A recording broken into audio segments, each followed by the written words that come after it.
मेरा नाम मोहम्मद सलीम है और मैं फजलुद्दीन फार्मा प्लस में 1996 से को मैंने इसे ज्वाइन किया हुआ है और तब से मैं फजलुद्दीन फार्मा प्लस का हिस्सा हूँ। ठीक है।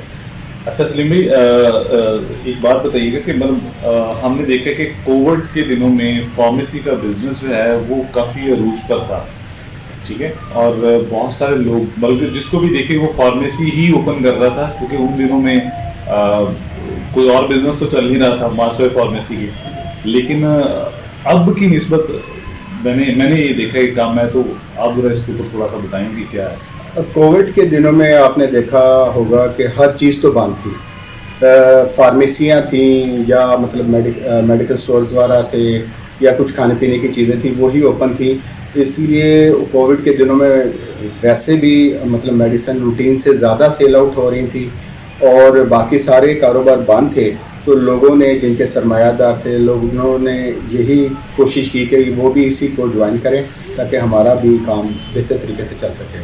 और कोविड के दिनों में फ्रेंचाइज़ हमारी बहुत ज़्यादा बनी है, बल्कि ऐसा है कि मुख्तलिफ़ शहरों में एक एक महीने में 4-4, 5-5 फार्मेसियाँ हमारी बनी हुई हैं।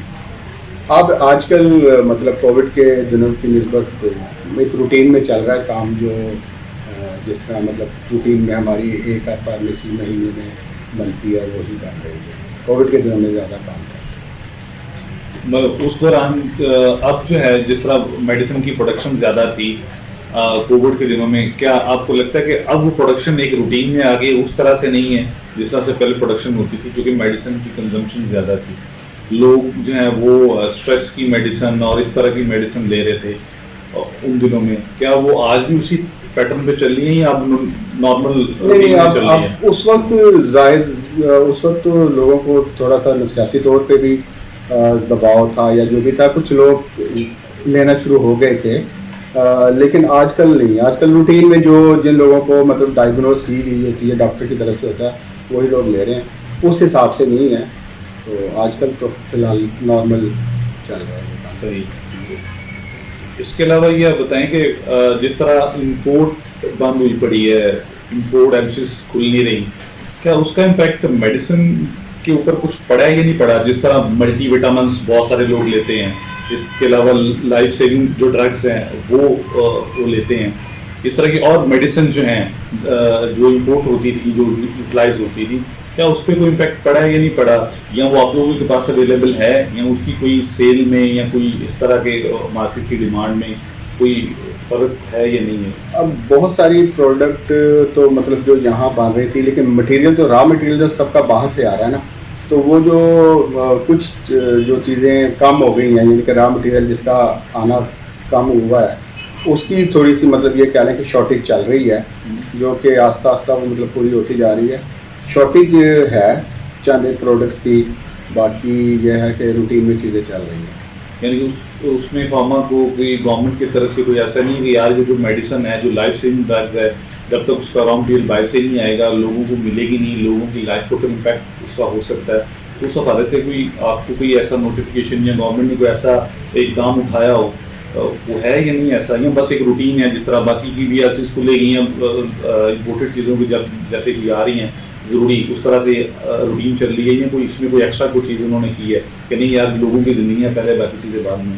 लाइफ सेविंग ड्रग्स तो पहले भी मतलब उस हिसाब से नहीं आती थी जिस तरह मतलब है, वो पहले भी थोड़ी शॉर्ट ही रहती थी, क्योंकि लाइफ सेविंग ड्रग्स है वो गवर्नमेंट ने मतलब बहुत ज़्यादा प्राइसेस पे तो नहीं बेचती है ना, वो तो लाइफ सेविंग ड्रग तो एक उन्होंने रखा हुआ है मार्जिन के हिसाब से, तो उसकी मतलब अभी ऐसा नहीं है कि हमारे पास बिल्कुल नहीं है, कुछ मतलब चीज़ें हैं जिसकी शॉर्टेज है, जो रॉ मटेरियल वगैरह की वजह से वो जो नहीं आ रही हैं वही शॉर्ट है, अदरवाइज़ तो तकरीबन मतलब आ रही हैं। गवर्नमेंट इस चीज़ पे थोड़ा सा ध्यान भी देती है, ख़ास तौर पे जो लाइफ सेविंग ड्रग्स वगैरह होती है, मतलब इस तरह नहीं मुझे कि जी बहुत ज़्यादा शॉर्टेज तो नहीं है फ़िलहाल, रूटीन में तकरीबन चल रही है। तो मल्टी विटामिन वगैरह जो कि इम्पोर्ट होते हैं वो आप लोग रखते ही नहीं रखते? बिल्कुल, जो मल्टीविटामिन वही हम लोग रखते हैं जो ड्रैब के अंदर रजिस्टर्ड है। हर वो प्रोडक्ट जो बाहर से आ रही है या लोकल है, जो रजिस्टर्ड प्रोडक्ट है फजलुद्दीन फार्मा प्लस वही चीज़ें रखता है और वही चीज़ें बेचता है। ठीक है। अच्छा, मैंने ये एक और भी सुना है कि जो ये सेल टैक्स वगैरह का आया है जी, वो सेल टैक्स बढ़ा दिया, ये 1% बढ़ा दिया, ये 1.5% बढ़ा दिया, क्या उसका कोई मेडिसिन के ऊपर इम्पैक्ट है या नहीं है? वो क्या चीज़ है, आप थोड़ा सा बताएं। इससे अभी जो सेल्स टैक्स रिसेंटली बढ़ा है 17 से 18, ये तो खास तौर पे वो चीज़ें जो कंज्यूमर में हैं, जो पहले भी सेल्स टैक्स में थी वो 17% थी, अब 18% है। और बाकी जो मेडिसिन के ऊपर तो कोई टैक्स नहीं है। मेडिसिन के ऊपर वो परचेज करते वक्त ये है कि कोई पिछले 1 साल से वो जो उसका है कोई विद होल्डिंग टैक्स ले रहे हैं, और वो भी उन लोगों को फ़र्क पड़ा है जो पहले किसी टैक्स रेट में नहीं थे। ठीक है, हम लोग तो शुरू से ही टैक्स वगैरह जो भी गवर्नमेंट की हैं वो पेश कर रहे थे और उसको लेके साथ चल रहे थे, तो हमें तो ख़ास फ़र्क नहीं पड़ा। हमारी तो 0.5%, और वो भी मेरे ख्याल कोई उसकी एडजस्टमेंट वगैरह टैक्स में कहीं ना कहीं इसको मिल जाती है। हम लोगों को फ़र्क नहीं पड़ा, उन लोगों को फ़र्क पड़ा जो पहले बिल्कुल टैक्स नहीं देते थे।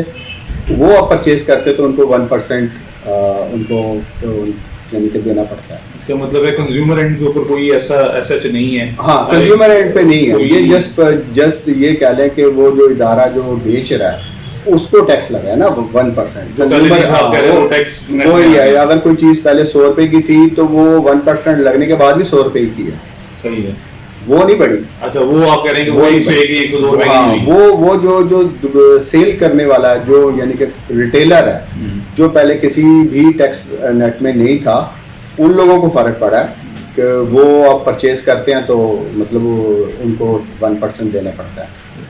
अच्छा, दूसरा एक ये भी बात बताइए कि मैंने ये देखा कि फार्मेसिस्ट के ऊपर होम्योपैथी की मेडिसिन भी मिलती है, तो क्या आप लोग भी रखते हैं? क्योंकि मैंने बहुत सारी जगह पे देखा जो मिल रही होती हैं, चंद बल्ब आप कह सकते हैं, लेकिन मैंने देखा कि एक आपको फार्मेसी के अंदर आपको होम्यो भी मिल रहा है।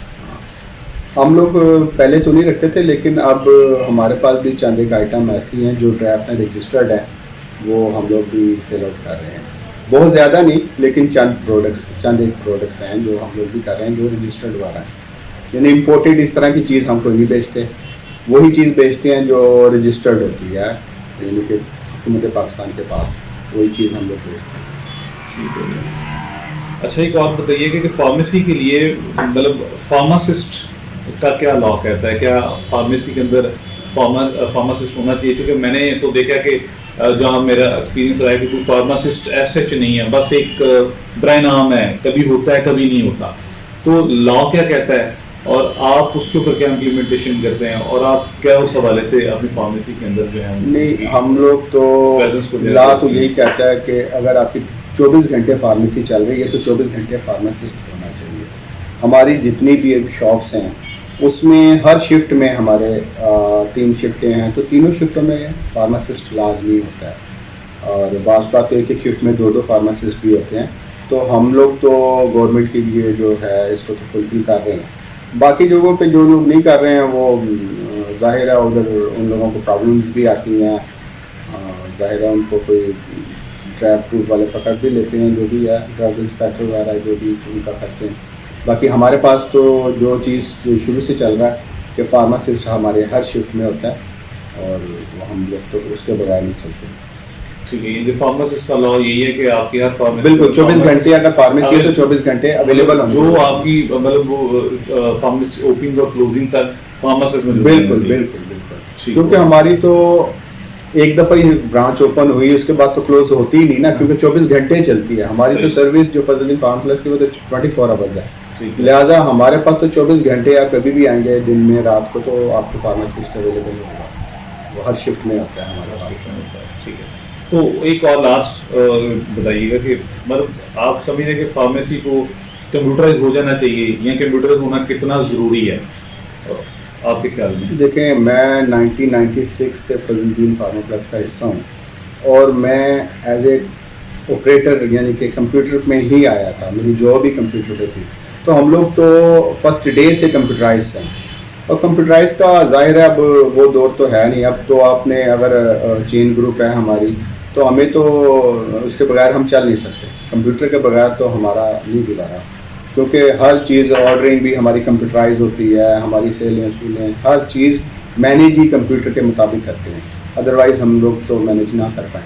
तो कंप्यूटराइज इसलिए लोग अब करते जा रहे हैं। अब तो मैक्सिमम लोग जो जिनका बिज़नेस थोड़ा अच्छा है वो कंप्यूटराइज की तरफ ही जा रहे हैं। उनको आसानी हो जाती है ना, हर चीज़ को उसको पता चल जाता है कि ये चीज़ आपको कितनी सेल हो रही है, कितना ये स्टॉक में पड़ा हुआ है, आपको आसानी से आपको पता चल जाता है सारी चीज़ें। अभी भी मैंने बहुत सारी फार्मेसीज देखी है जहाँ पे कोई कुछ भी नहीं है। मैं एग्जांपल देता हूँ, जिस तरह हमारे सरकारी हॉस्पिटल हैं, जिस तरह म्यू हॉस्पिटल मैंने देखा है, सर्विसेज देखा है, इसी तरह मैंने जिना देखा है, इसी तरह जो तो अच्छी फार्मेसी मुझे तो लगा, लेकिन बाकी जो छोटे छोटे हैं उन्होंने तो कुछ भी नहीं रखा हुआ।